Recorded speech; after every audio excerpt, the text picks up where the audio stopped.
And we're back with year number 2 in the Ottawa Senators franchise rebuild mode. We simulated 2 games last episode. We're finished 1-1. Tim Stutzle leading our team in scoring with 2 points in 2 games. But we're going to simulate a couple of weeks here, see how we're doing. We might do the whole season, might not, just depending on how the team's playing. But I think the first thing we got to do is take a look at the contracts to see what type of money we got to dish out this year. So checking out the contracts this upcoming year, we got Connor Brown, who needs to be signed, Artem Zub, Austin Watson probably won't be signed at 77 overall, 30 years old. Tim Stutzle needs a contract. Jacob Bernard-Docker needs a contract. Shane Pinto needs a contract. Fermenton, a lot of the young guys need a contract. Sherwood will probably bring back. Harrington, so yeah, it's just these guys. So we can offer Tim Stutzle his extension right now. So let's see if we can, what type of money he wants here. So he wants 6 years at $8 million. I mean, I feel like we got to get this done now, because if not, it's going to be expensive. It's going to be expensive. So I'm going to offer him 6 years at $7.6 million. And we'll see if we can get him for that price.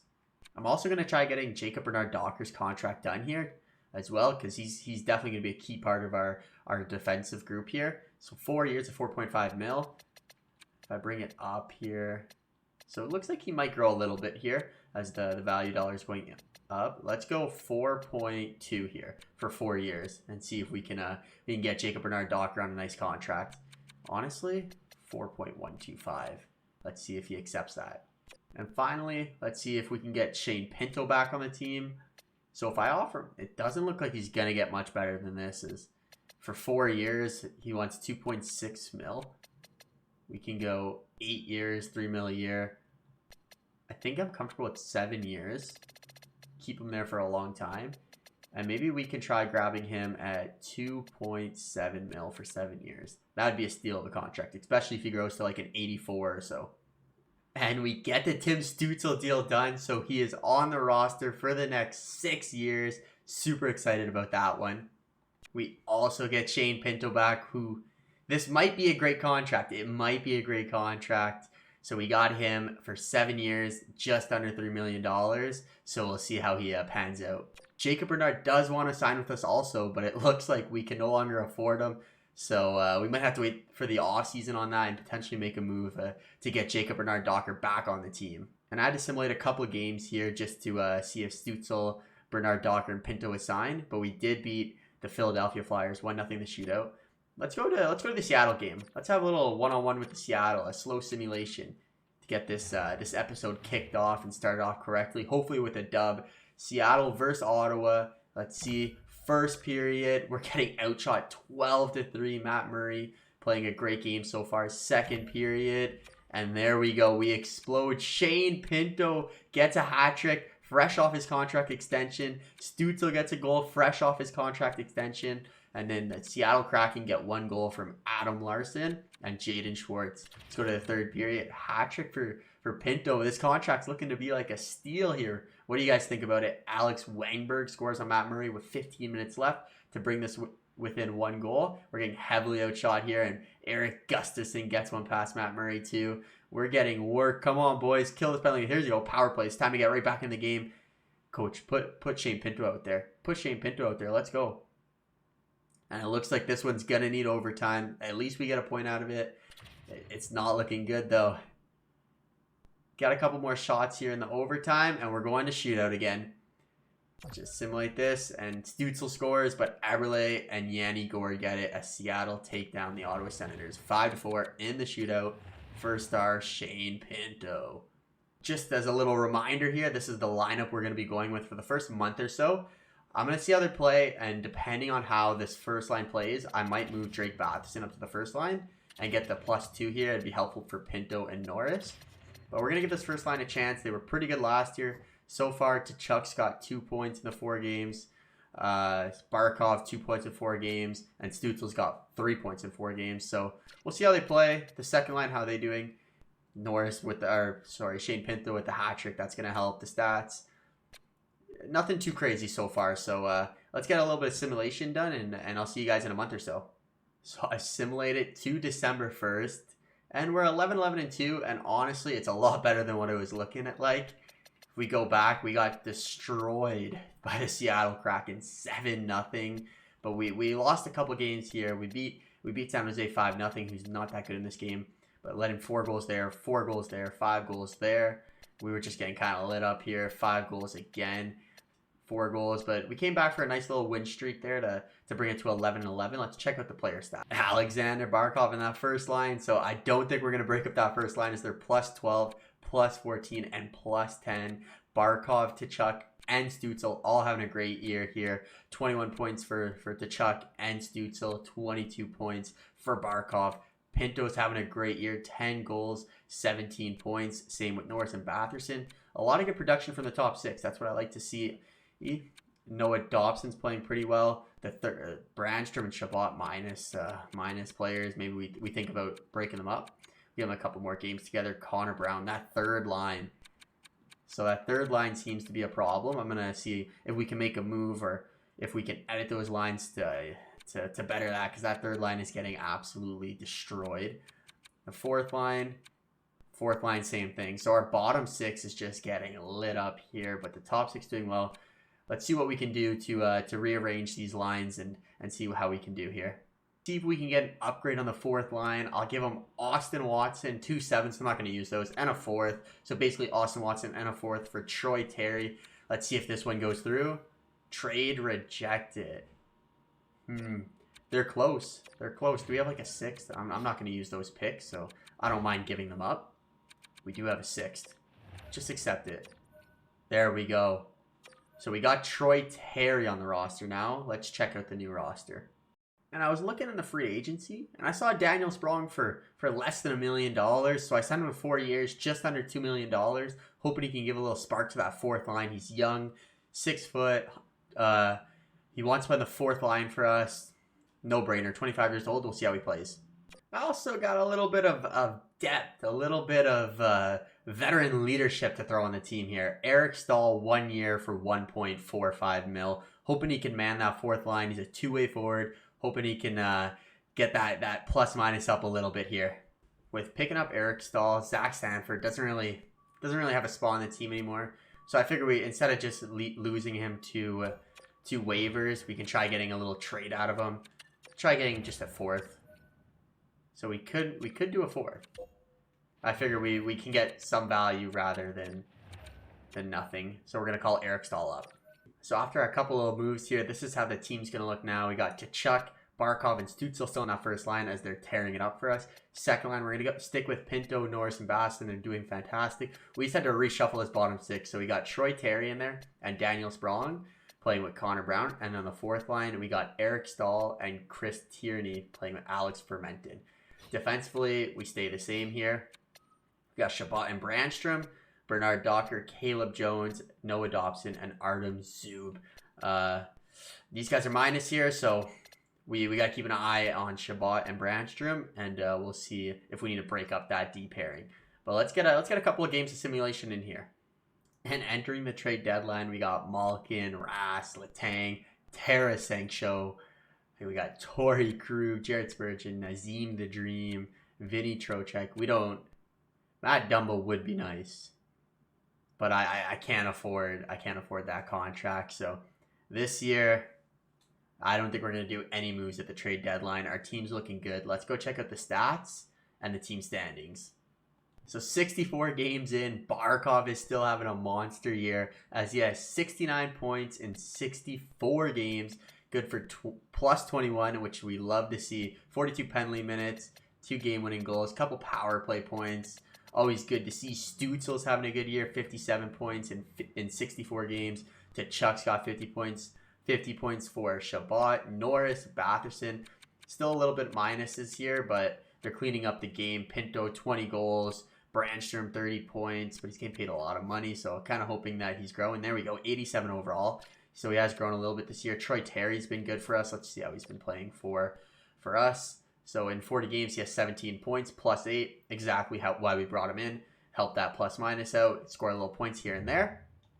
So good stuff from Troy Terry. Connor Brown is, in real life, he's a beast, but in this, it's kind of like Do we potentially explore a trade? Do we keep him around? Like, we don't want to give him the best ice time because he is a bit older and we got a lot of younger guys coming up. So Connor Brown's always a good option. Daniel Sprong on the fourth line, 20 points in 38 games, 7 power play points. So I put him on the power play because I knew he'd be efficient there. Plus 11, perfect. The third line, or the fourth line's really going now. Eric Stahl, 16 points, plus 7. Another good pickup for Menton. Not very good this year. Chris Tierney, not very good this year. Noah Dobson just shutting it down, plus 2. Caleb Jones, and then Artem Zub, the Zub man, plus 2. And going to the entire NHL, Brad Marchand looks like he's slowed down from last year, as at this point he had 100 points. But Kucherov, 86 points. Line A, 86 points. Claude Giroux, who's playing with Line A now, 84 points. A lot of good players here at the top. The Brinkett, Bergeron there. Bergeron is. Pasternak. Yeah, Brad Marchand, 70 points. Still very good, but he's a -4. Last year, 145 points. Insane. But yeah, let's go check out the team standings here. So we're actually second in our division right now. That's Tampa Bay. They're definitely going to win this division. They are 20 points ahead of us. But it's a dogfight in this division here. We got 35 wins, 24 losses, 5 overtime losses. Very good from us. 3.13. We're still not scoring that many goals.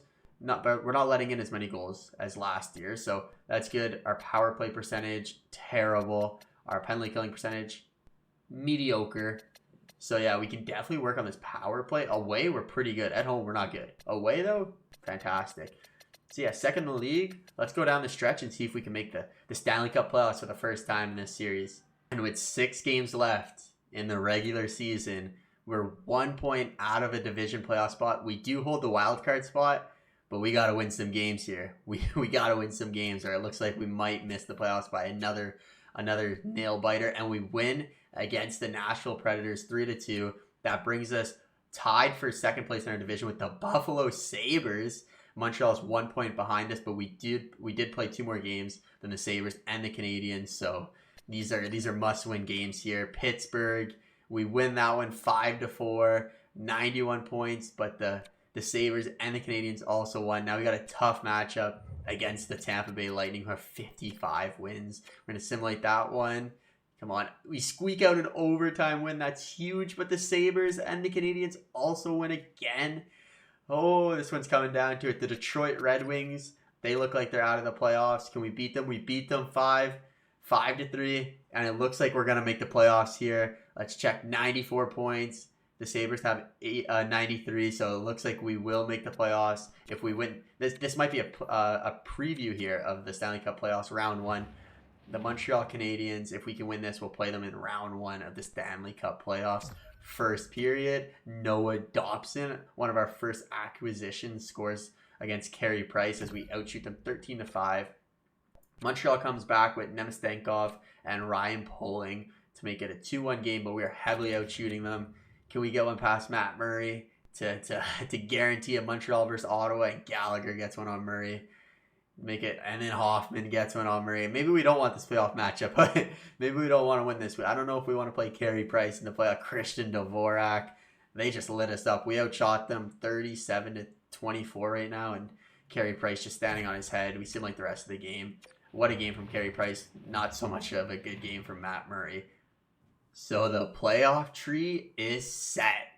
Next episode, we're going to be taking on the Montreal Canadiens in the first round. And then most likely, we got a battle with the Tampa Bay Lightning. So let's see how the team performed. Let's see who is our leading scorer. Let's see the standings and go from there. Barkov finishes the year just as he started, like a monster. 93 points in 82 games.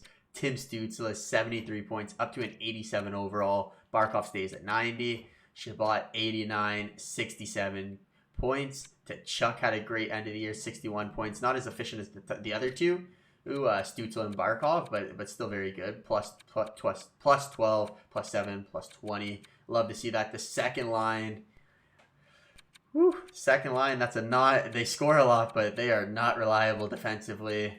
I'm trying to grow Shane Pinto here. Norris too. It looks like we're not getting too much growth from those guys. Brandstrom, Troy Terry did good. Connor Brown, a little bit better second half of the season. Daniel Sprong, plus 17. Stahl, plus 11. Bernard Docker, very good year from the boys. To make it in year number 2 of the playoffs, it's very good. Let's go check out, did we have any rookies? I don't think we had any rookies playing. No rookies playing this year. Goalies, Matt Murray Gusterson was not too effective. 9 and 8. Murray, 11.3 goals per game, but high scoring in this league. Gustin to get an assist, though. Let's see the entire NHL here. Who is it? Who is going to be the leader? Kucherov? It's Patrick Laine, 62 goals. Ovechkin gets 57 to bring up his totals to 846 goals. Coming real close to that record. 94 overall still. Kucherov finishes with 102. Stamkos. Backstrom had a great year. Claude Giroux, just a setup man for Patrick Laine. Bergeron, Panarin. A lot of scoring here. McDavid does not score a lot in this simulation, which is kind of insane. How do you do last year? Yeah, 92 points in 86. That's super low scoring. In real life, like McDavid's on point for like 100 points in 50 games. Like, he's insane. So, interesting to see that he's not scoring here. And then the last thing we're going to take a look at here is just our team standings. So we finished with 95 points, good for 45 wins, 32 losses, 5 overtime losses, 3.16 goals per game, which is honestly on the very low side for the division. We finished kind of in the middle of the pack there. Goals against per game, we finished same area, middle of the pack. Kind of a middle of the pack team here. The power play definitely needs to be worked on. We're the worst in our division on the power play. Yeah, 16%. Penalty kill. We're a pretty good penalty killing team. So there's obviously ways that we can improve that, but maybe it's good that Montreal's got home ice advantage as well, because on the home ice we are below 500 if you include that overtime loss. On the road, 25 and 12. But yeah, that's going to do it for this episode, guys. Next episode, the Montreal Canadiens, the Ottawa Senators, Battle of Canada to play, most likely, the Tampa Bay Lightning. If you guys enjoyed the video, let me know. Comment what you guys think below. Let me and my co-GM back there, Julio, know. And hopefully we can get a Stanley Cup in year number 2.